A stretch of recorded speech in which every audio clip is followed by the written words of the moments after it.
Hong Kong সাইনার গড়ের মাঠে ১-১ গোলের ড্র। রেজাল্ট খুব একটা খারাপ না। তবে আমি বলব যে ভাই আমরা এই ম্যাচের চেয়েও কিন্তু আগের ৩ টা ম্যাচে বেটার ফুটবল খেলছি। ওই ৩ টা ম্যাচই আমাদের জিতার মতো বিগ চান্স ছিল। নিজেদের ভুলের কারণে আমরা ৩ টা ম্যাচ থেকে মাত্র ১ টা পয়েন্ট পাইছি। অফিসিয়ালি আজকে বাংলাদেশের এশিয়া কাপে খেলার যে স্বপ্ন, ওই স্বপ্ন কিন্তু শেষ। অনেকেই অনেক সমীকরণ করছিলেন যে লাস্টের ৩ টা ম্যাচ জিতলে বাংলাদেশ হয়তো এশিয়া কাপে কোয়ালিফাই করলেও করতে পারে।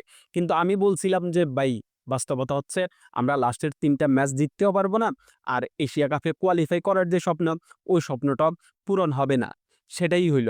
আর ম্যাচ নিয়ে কথা বললে হংকং চায়না কিন্তু আমাদের চেয়েও এই ম্যাচে ফার্স্ট হাফে অনেক বেটার ফুটবল খেলছে। ওইখান থেকে তারা পেনাল্টিতে একটা গোল করে ফার্স্ট হাফটা ওরা ১-০ গোলের লিডে ছিল। সেকেন্ড হাফে আসলে যখন ওরা রেড কার্ডটা পায়, তখনই কিন্তু ওরা একটু প্রেশারে পড়ে যায় এবং আমাদের প্লেয়াররাও কিন্তু তখনই তাদের ডি বক্সে আপনার একটু প্রেশার ক্রিয়েট করে ভালো কিছু গোলের চান্সও তৈরি করে। ফাহমিদুল একটা ইজি গোলের চান্সও মিস করছিল। কিন্তু সে আবার কিছুক্ষণ পরেই একটা অ্যাসিস্ট করে সেটা ফুঁসিয়ে দিয়েছে। এখন আজকের স্টার্টিং 11 নিয়েও আসলে সবারই একটাই আপনার কথা থাকবে, সেটা হচ্ছে সাদউদ্দিন এবং সোহেল রানা কিভাবেও আজকে স্টার্টিং 11 এ থাকতে পারে। এই সাদউদ্দিন এবং সোহেল রানার কাছে কি হাদিয়ার ক্যাব্রেরার এমন কোনো ১৯-২০ এর লিঙ্ক আছে? যেটার জন্যে এই ২ জনকে ছাড়া আসলে হাদিয়ার ক্যাব্রেরা তার একাদশ চিন্তাই করতে পারেন না, তার ট্যাকটিস চিন্তাই করতে পারেন না। আমার কাছে মনে হয়েছে কিছু একটা আছে ভাই। না হলে কেমনে? সাদউদ্দিন গত ম্যাচে যে ইরর গুলা করছে, আজকের ম্যাচে তো তার সুযোগই পাওয়ার কথা না। কিন্তু সে স্টার্টিং 11 এ ছিল এবং এই সাদউদ্দিনকে রাখার জন্যেই হাদিয়ার ক্যাব্রেরা ৩ জন সেন্টার ব্যাক দিয়ে ম্যাচটা শুরু করছিল।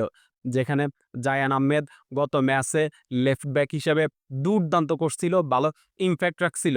কিন্তু জায়ান আহমেদ কিন্তু আজকে ওইভাবে তার সেরাটা দিতে পারে নাই। একটা প্লেয়ার নিজের পজিশনে ভালো করতেছে, কিন্তু হুটহাট আপনি তাকে তার পজিশন পরিবর্তন করে দিচ্ছেন। সেই প্লেয়ারটার তার সেরাটা দিতে পারতেছে না। কথা একটাই ভাই, এই হাভিয়ার ক্যাব্রেরা যেন বাংলাদেশের ডাগআউটে আর কোনোভাবে থাকতে না পারে। আমাদের আন্দোলন এখন এটা নিয়েই চলবে। এই হাভিয়ার ক্যাব্রেরা বাংলাদেশের ফুটবলে থাকা মানেই বাংলাদেশের ফুটবল শেষ। হাভিয়ার ক্যাব্রেরার পদত্যাগ অবশ্যই দরকার। হাভিয়ার ক্যাব্রেরাকে স্যাক অবশ্যই করতে হবে।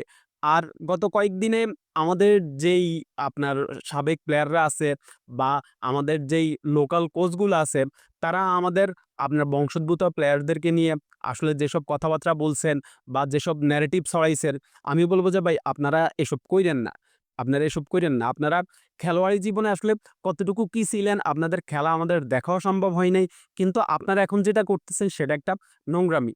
আপনারা এগুলা বন্ধ করেন। আমরা চাই যে বাংলাদেশের ফুটবলটা এগিয়ে যাক। আমাদের বংশোদ্ভূত প্লেয়াররা যখন আসবে, তখন আমাদের ফুটবলটা আরো এগোবে এবং আমাদের লিগের যে অবকাঠামো আছে, সেটাও কিন্তু আস্তে, আস্তে পরিবর্তন হবে। কিন্তু আপনারা যেই চিন্তাধারা করে বসে আছেন, সেটা হইলে আমাদের ফুটবল জীবনেও আগাইতে পারবে না। আমাদের ফুটবলের কোনো উন্নতি সম্ভব হবে না।